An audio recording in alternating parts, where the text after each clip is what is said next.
Good evening or morning or whatever time of the day it happens to be.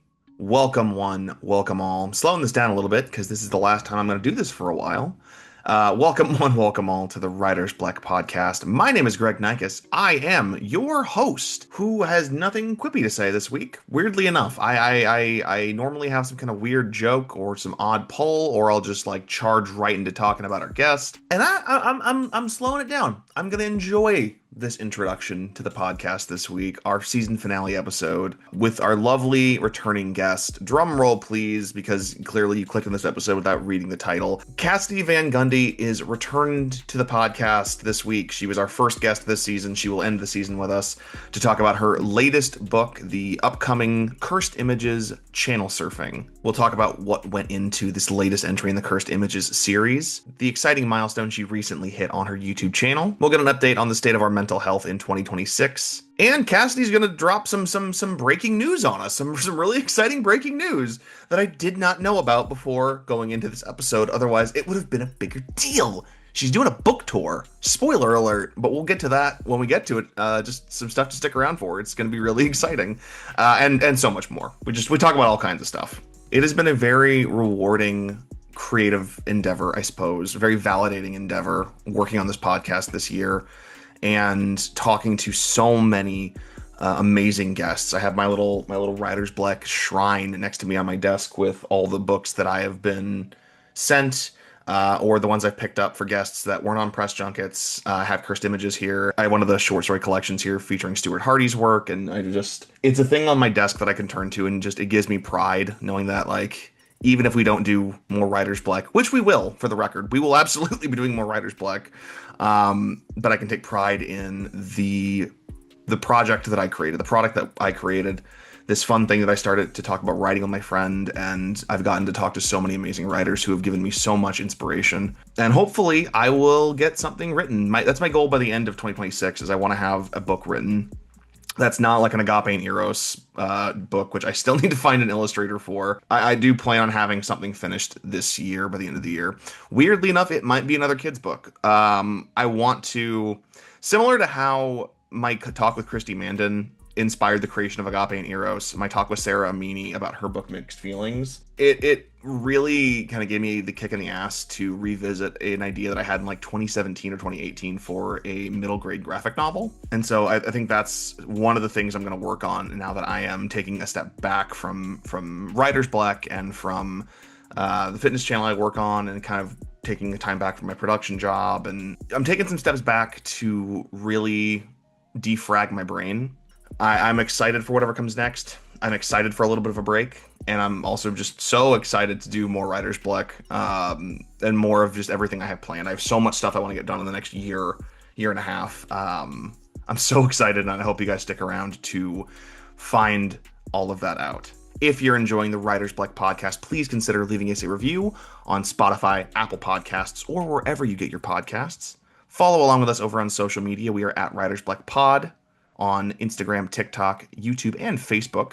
Send an email to writersbleckpod@gmail.com if you want to get involved with the show. We'd love to talk to just everyone we possibly can. If you're a writer, if you know a writer, if you wanna have a chat, I am so game, man. I am so there. Let's go. Let's shit. We'll chat. We'll have a good old fashioned time. I'm doing like little fist emotions as if we're gonna box right now, and I don't know why I'm doing that, because we're not going to fight. We're going to have a lovely spirited debate. I guess if you want to box, I guess we can do an episode while we box. That could be a fun little challenge. I need to be quiet.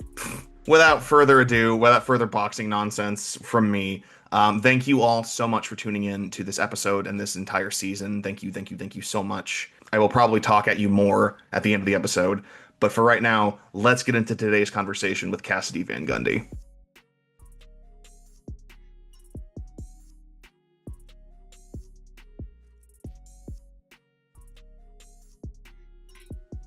We just got back from a trip on Monday, and I'm still adjusting to like real life again. And like for some reason, I decided to do a bunch of athletic stuff this week, even though I'm not an athletic person, and my thighs are like in so much pain.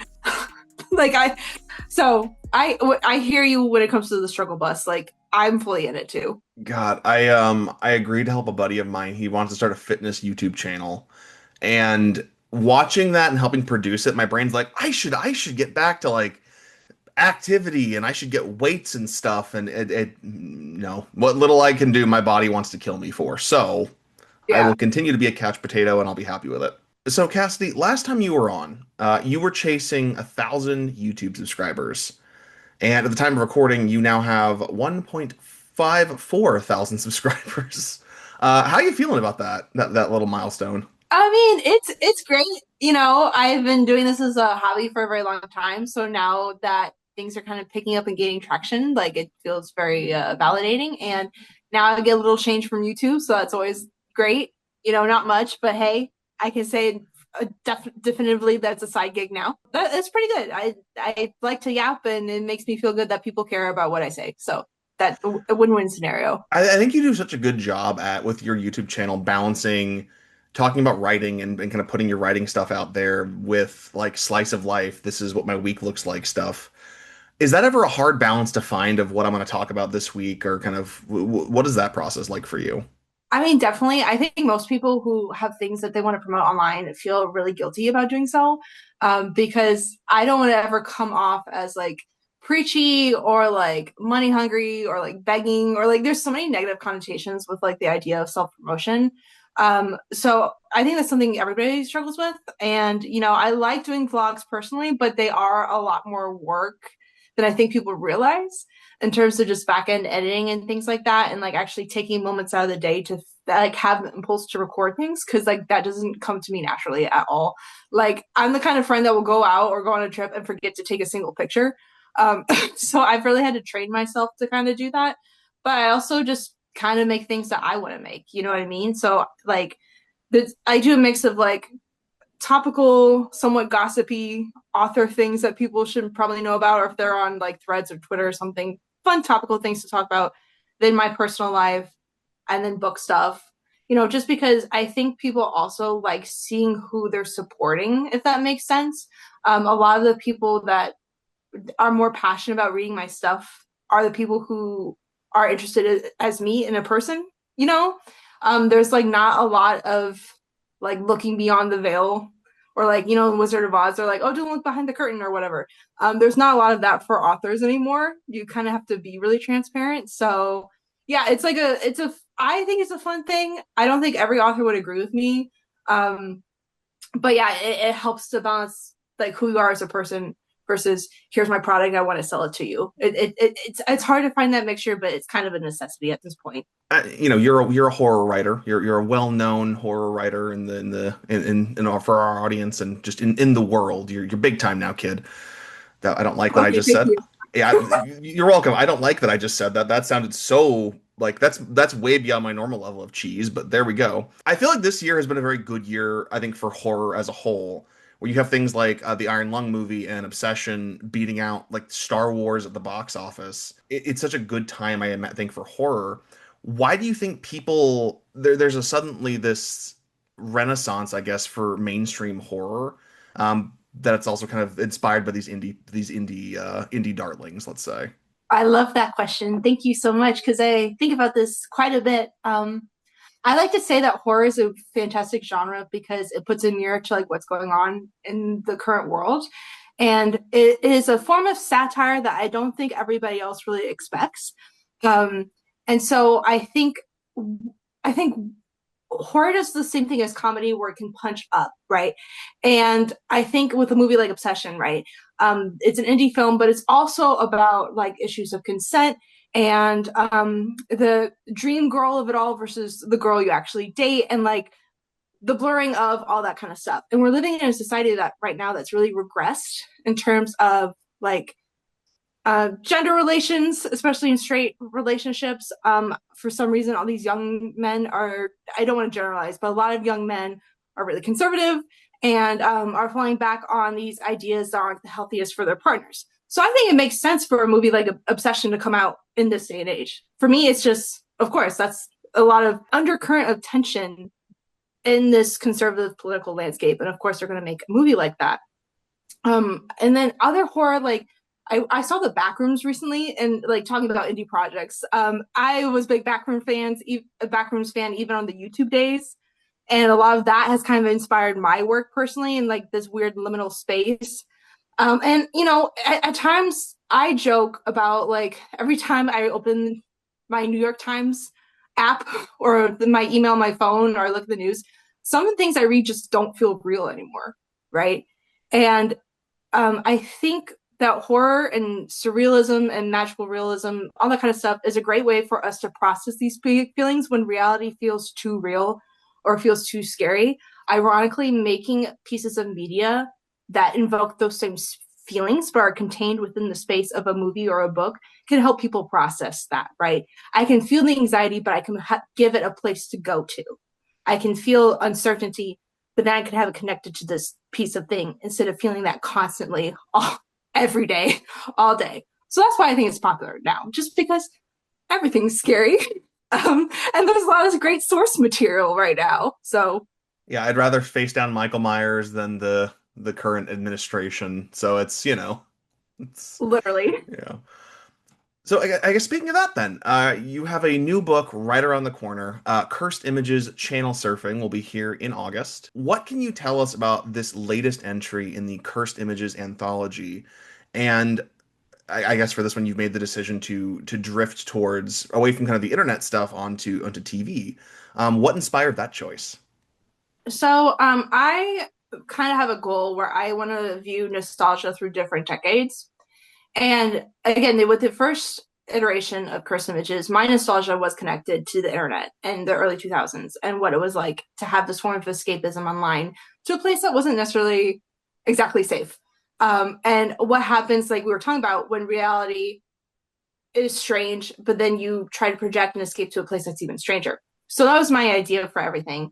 And then I kind of did that with social media because I feel like that's an easy avenue too. And again, I was personally nostalgic for it, but I quickly realized that most of my readership happens to be millennial people.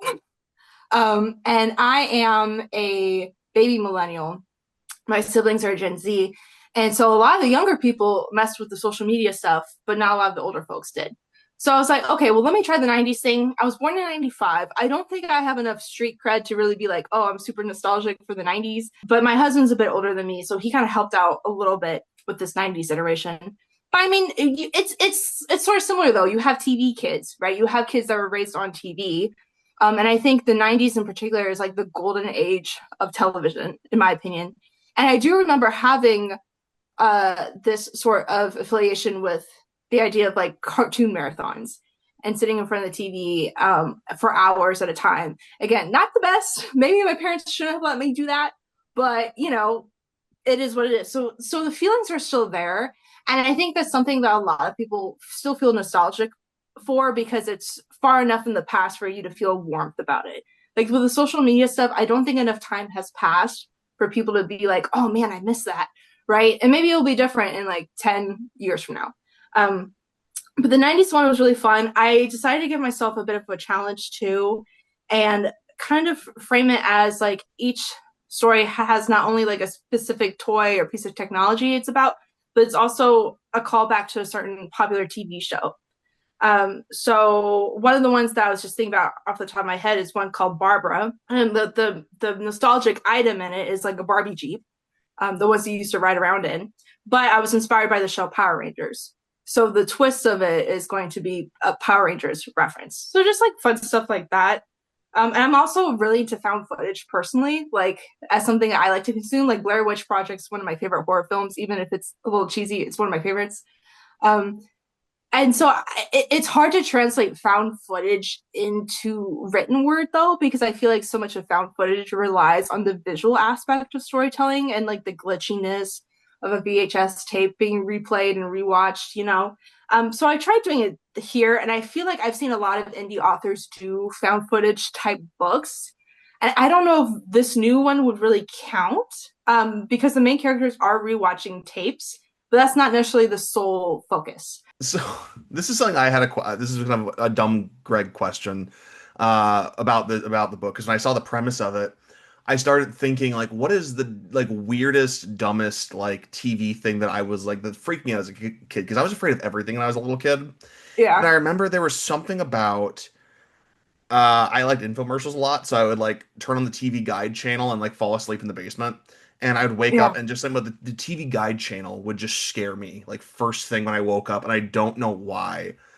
Did you have anything like that when you were a kid about like just television in general that just freaked you out? I mean, see, I kind of had the opposite sensation. So I will tell you embarrassing story from childhood. So me being really young, I didn't I had delayed communicational things. Like I wasn't talking at the same rate as my peers, and like my sister actually hit certain developmental milestones before I did. So I wasn't great at communication. But one of the things I used to do was like pretend like I was going into the TV. I would like, you know, on like Blue's Clues, they did the Blue's Yep. Skidoo Yep. and they Blue Skidoo. danced and then it would hop into whatever. So my mom told me she would catch me doing that little dance and trying to hop into toy catalogs, like for Toys R Us and stuff like that, right? So I couldn't really differentiate between the two. I remember infomercials vividly, and I would always be jealous of the people in the TV, if that makes sense. Which I feel like again is part of the escapism thing. But I will say, in terms of scary media, I think a lot of cartoons from the '90s specifically were terrifying. Like Ren and Stimpy is disgusting, like objectively Yep. disgusting design and content. But it was like so popular, and Pinky and the Brain too kind of had that aesthetic of just nasty. So I don't blame anybody for being scared of any sort of piece of media from the '90s, even if it was like just an infomercial, because some of them were really bizarre. So in I guess the research for this new book, what is the weirdest thing that you Googled while you were trying to like prepare the new book, you think? Maybe not the weirdest thing I Googled, but I tend to like, I had to binge watch a lot of TV shows for this, and one of the shows that I like vaguely remembered existing that I actually found, I think on Peacock. Do you remember like Double Dare, like that game show? Yeah. I love Double Dare. Well, Double Dare's in the book, and I had to watch like the entire first season of Double Dare just to like convince myself that it was real again. And um, yeah, just like looking up old Nickelodeon based toys, like Gak, like before there was the slime videos, right, that were trendy on YouTube during quarantine. They had Gak, and it was essentially the same thing, but like '90s coded. And I I was looking at all these remember weird this. toys. Yeah, yeah. It's So, crazy. So a lot of it was just looking up like old toys and things. Nothing too gruesome or serious. Because I know a lot of horror authors will be like, Google what happens when you get decapitated, like how many quarts of blood spill out. No, that's not me. I'm more of like, is this memory real, or am I just completely making this up? so this is the fifth book that you've published independently. Is that correct? Yes. What is one lesson that self-publishing has taught you that nobody else like warns you about as a writer? I have like a generic answer, and then I have, I think, a more self-focused one. I mean, a lot of people talk about like how much work it is behind the scenes, but I don't think people really get into the gravity of like, oh wow, I have to do everything by myself. No, you can like hire people to do things for you, and I do that. Like, I don't do my own cover art because I don't have that skill at all. I give my ideas to someone that is also a South Bend native, and she kind of just does everything for me and creates these things that I couldn't do by myself. But in terms of like what we were talking about before with the YouTube channel, like I am like my own PR person. I'm responsible for every single thing. If any one thing goes wrong, it's on me. I can't be like, oh, dang, my publisher forgot to do that. Or damn, my agent didn't do this for me. Everything is a reflection of me. That being said, I think there is a lot more room for quote unquote personal branding. And I hate that term. But that's the term that my friends use because they're in business spaces. So I don't know what else to use. The same way that everything is on you, every element is you. You know what I mean?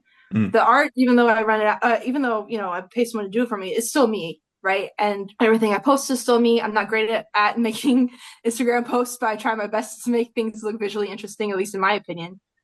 What I read is part of me. What I make is part of me. My failures are part of me, and your failures will be out there for the world to see. You know what I mean? And I think that can be daunting for a lot of people. But also, the liberating part is that nobody really cares. And I think self publishing is a great way to get over this fear of like, I have to be at my absolute best in order to create art, or I have to be like the most educated, like well put together version of myself to make art. I self publishing has been an excellent way for me to grapple with trial and error and make things that aren't necessarily to market, or just to make things that I want to experiment with to grow. And I'm not against traditional publishing. In fact, like I'm working on a novel now that I plan to query, but I am just so thankful for this time that I've gotten to be weird, and not really care. And I look back on other artists and musicians and everybody else who has had to fail in public, and honestly, sometimes they produce their best stuff in those messy spaces. So self-publishing will give you the space to be messy, and I think more people should give themselves grace to do that.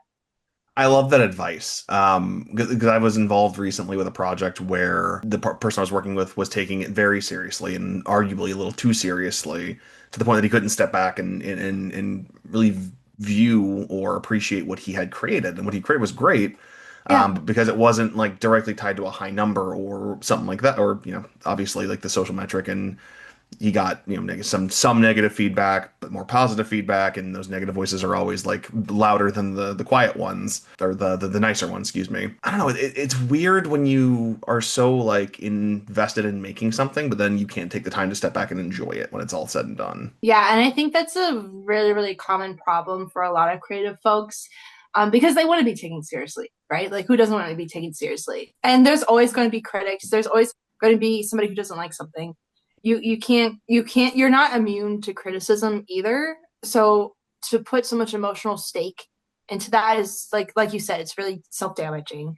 And I think posting on YouTube and posting on the internet helps because people will tell you that you are wrong in so many different ways.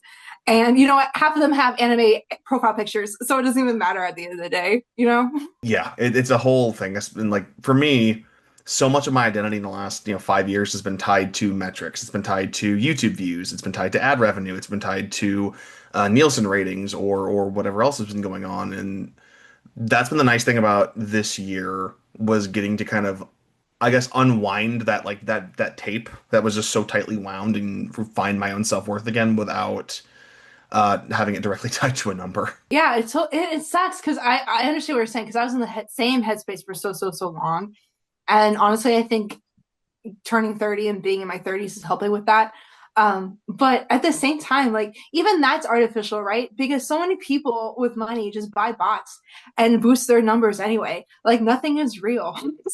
And the sooner you realize that, the more liberating it is. You know what I mean? Yeah, you just got to enjoy your life. Just do what you want to do, and have a good time doing it. Yeah. I guess kind of talking about my mental health issue, not maybe not issues, but last time we talked, we talked a little bit about mental health, and I'm just curious, have you gotten kinder to yourself in the last almost year? I think so. Yeah. I mean, I did I say this on our podcast, but I recently like I got medicated for an issue that I've had, Mm, and the medicine's been great. It's good. been fantastic, and I think sometimes there's so much weight around getting a diagnosis and recognizing, oh shit, there's a problem, even if you intuitively feel it for a very long time, and you know you're different, but you can't figure out why. Getting the diagnosis and learning about family history, and even sometimes, like me personally, the person in my family that has the same diagnosis as I do, we do not get along. We don't speak anymore, actually. So there is this added weight of being like, oh my God, I'm like that person, right? Which isn't true. Chemically, maybe, yeah, but like identity wise and personality wise and values wise, no, completely, completely different. But yeah, I don't know. I am kinder to myself because I recognize that I exist within a flesh prison, and my flesh prison is just programmed a little bit differently than somebody else's flesh prison. And when you look at things like that and you just make adjustments to your daily life to make things easier for you, I mean, I think it loses a lot of the emotional weight to it. But again, it's like a whole process, and it's not something people can like just overnight. You know what I mean? Yeah. Flick on and off. But yeah, I would say yes. I'm being a lot kinder to myself. So you opened the season with us, and I think it seems very nice and symbolic that we're closing it with you. Looking back over the past year, what is something that you've learned, not just as a writer, but like as a person, that you didn't know a year ago? A funny answer, and I don't know why this came to mind. It's probably just like I came back. So my in-laws are in Brazil. They're Brazilian. Um, I speak Portuguese, but in a funny way. I'm fluent enough, right? So like I can know what's going on. And I don't know, something I learned, I think, being with my family this time, because this is the best that I've been able to understand them from a language point of view and like actually understand what's going on. It's just it's like it's kind of what we were talking about. It's like things don't need to be hard unless you make them hard. And I thought about before how there, like, sometimes there's a lot of cultural differences between myself and my in-laws, obviously. Sometimes that can get in the way of understandings and misunderstandings, but this time was the first time that I was like, you know what? I'm just going to chill. I'm not going to stress out about what word I use correctly, what I don't. And if I sound silly, I sound silly. And if I have to repeat myself, I'll repeat myself as many times over. And just having that weight of trying not to impress anybody anymore, which again, it's hard because you're in laws, right? You always want to put on a good face, but Yeah. I don't make it seem like I don't care. But again, just the freedom that that allows to just be like, you know what, I am different. And like being in Brazil too, sometimes people clock your tea. Like I'm obviously not Brazilian, and that used to bug me because I'm like, I want to blend in, you know. But a lot of people there don't look like me, and they can clock me in a second. And I'm like, you know what? That's fine. I accept that. I accept that I'm different, and I'll just roll with it.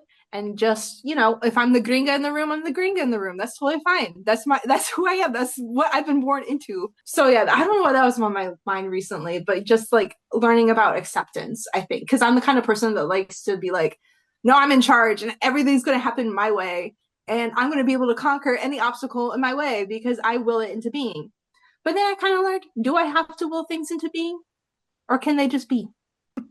I love that. I think that is a great thing, like great takeaway from that situation.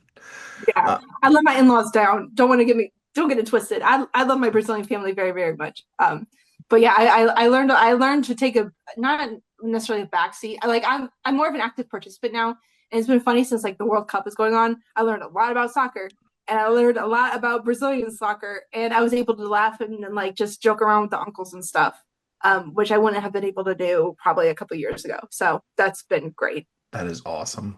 Yeah. So winding down, I've got two more questions for you. One that I've started asking everybody, and then one that I have just for you because it's a silly question. What is a question that nobody ever asks you that you always wish that they would? It could be about your writing, could be about you personally, could be about YouTube. I don't know if I am the best person to answer this because I know I've done podcasts with you and I've done a couple other podcasts before. I'm just now kind of doing like interviewee type stuff.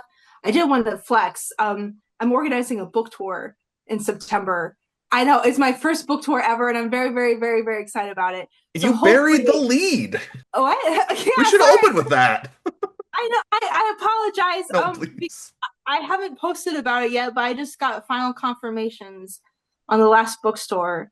I'm going to be in different cities in Michigan. I'm going to be in South Bend, and then I have a couple places in Chicago I'm going to be at. And again, doing all that all myself and just cold calling places and being like, please take a chance on me. I'm not that weird, I promise. I don't have a lot of experience talking with people besides my internet friends who do podcasts with me. So I haven't gotten a lot of questions. But I've noticed that a lot of people don't really talk about like influences as much. I think it's really important. And we talked about this with Taylor last time. So you're the exception to this. But I feel like a lot of people don't ask, like, okay, well, what are you reading? What inspirations have you drawn from? Who would you say is comparative to your work? Or like who really, you know, I don't know. And some people take that as a marketing question, but I'm genuinely passionate about reading and writing. So yeah, I want to say, look, I'm really inspired by the surrealism in Bunny by Mona Awad. I like that book. I know it's kind of like a tropey Instagram book, but I like it. And I think that kind of trickle was my first inspiration to like feminist horror. And then I can list off of all these other influences, or, you know, people don't really, I don't know, they don't really ask authors about books besides their own. And I think authors are really sheepish about talking about their own books because I am too. But if I can deflect and say, like, oh no, this is definitely inspired by this, this, and this, and then it's an easier pitch than me having to talk about my own book. So that's, I guess, a little defensive questioning, I guess, and indirect. But yeah. I know for me, I've been pretty obsessed with a series called Dungeon Crawler Carl this last year, Oh my and God, yes. and in that last it just exploded. It's like it's everywhere now, And I feel like I got on the bus late as it was, but then like the second I got on, I'm like, okay, we're pulling up from the station. Then the explosion happened of like everyone knows this book and it's amazing and everyone loves it. And I'm like, okay, well, I thought I was cool for 5 minutes. I haven't read Judgment Call Carl yet. I'm literally staring at my copy that I bought, literally on my TBR pile in front of me right now. So I haven't read it either. So I'm further behind than you are. But at the same time, there's nothing wrong with enjoying something that's popular. You know what I mean? Like we don't Mhm. always have to be niche, like cool hipster type people all the time. Like I That's listen fair. to pop music. I'm not unique. I recognize that 100%. I'm not unique, but that's okay. I'm enjoying myself. So Yeah, that's a good point. That's a good point. So I guess winding down then. We're kind of running low on time. I hope we had a good conversation. yeah, But I'm curious. You have had a lot of different hairstyles over the years. yes. I was gonna go two ways with this. I was either gonna have one ask you to rank your top five hairstyles, It, or B ask what's next for the hair. I will let you decide which one. okay, I will tell you this. I never know until I'm in the chair. Like I don't plan this thing. It's so funny you say that because people have made comments about that, especially women, and they're like, "Oh, you're so brave. I can never get that done." I'm like, "Girl, I'm not brave. I'm just bored." Like, also, hair is not permanent. Hair grows back. Like, you know, I don't know. So it's so funny you brought that up. Right now, I love the blue underneath. It's very Um, cool. thank you. I really enjoy this. It feels more connected to my identity, who I am now. I've contemplated switching the colors up, but I don't know. Blue is one of my favorite colors, and I don't know. This is where I'm driving it with right now. I really like it, but I've had a myriad of haircuts. I've had the Miley Cyrus bangers era pixie cut that I'm still very fond of, and I look back on um, from high school. And I've had so many different colors. My husband met me when I had red hair, but it was short on this side and like probably this length on this side, like and he told me he thought I was beautiful because I looked like an anime character, and I was like, "That's a win, thank Yep. you." Yep. So I like that one too. I've had pink hair. Having pink hair is so much fun, but it's a lot of maintenance. I had really, really long hair, and at that time, I was just kind of like challenging myself to see how long I could tolerate having long hair.